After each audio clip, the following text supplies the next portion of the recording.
He did it again. That's not a 225. Really quick rundown on the 225, it'd be a lot shorter than the Gen 517. The 225-A1 is a gun that I'm absolutely in love with, and I don't know how to explain it. It's like a girl that you mess around with, but you know it can never go anywhere, but you both are really into each other. I don't have a place in my system for a single stack 9mm really, and the only one that I would entertain being 100% serious in a serious capacity would be a Glock 43 with a +2 extension to get that 8-round mark. 8 rounds in a 9mm is really ineffective in my mind. As far as a classic design, the only two I would ever entertain are HK P7M8 and the 225-A1. Those are literally the only two. Not a 225, the 225-A1. The 225-A1 had a really excellent trigger. It's the second time I'm renting it. I have a rule, if I rent a gun 3 times or more, then I have to buy it. I really enjoy shooting the 225-A1. It feels really great in hand.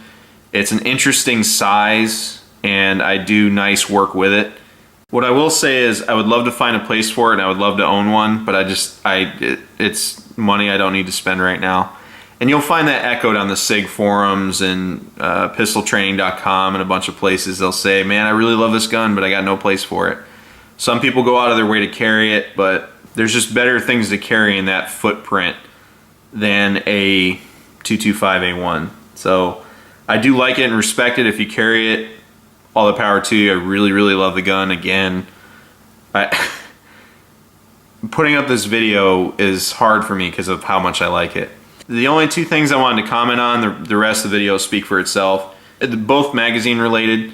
I hate how the bottom of the magazine interacts with the pistol, and you'll see that with some of the video footage. I hate inserting it. It doesn't feel positive. I know from a concealed carry standpoint, it's best to have it flush at the bottom, and even with this pistol, but it would really benefit from a +2 extension so you can get a little more work done, and it would be easier to reload, and you'd be, you know, a lot more sure that you're seating the magazine.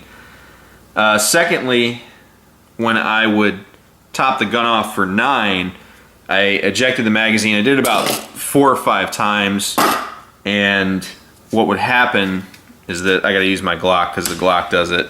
A lot of pistols do this, so I'm not really too upset, but this sort of thing happens. So there were a couple times when the magazine bound up. I don't really view that as an issue because that would be happening during an administrative moment. If you're topping the gun off in a gunfight, you know, you're tack reloading, you're not going to have the issue where you're re-ejecting the magazine, so it's not going to pull that round out. I also did an experiment where I loaded the magazine as it came out and fired, and it still worked. So it's honestly a non-issue that I'm making into an issue. It was just semi-annoying when I'm trying to plus it up so I can run 9 and get through the rounds faster and just get to shooting. So I love the gun, I just don't have a place for it.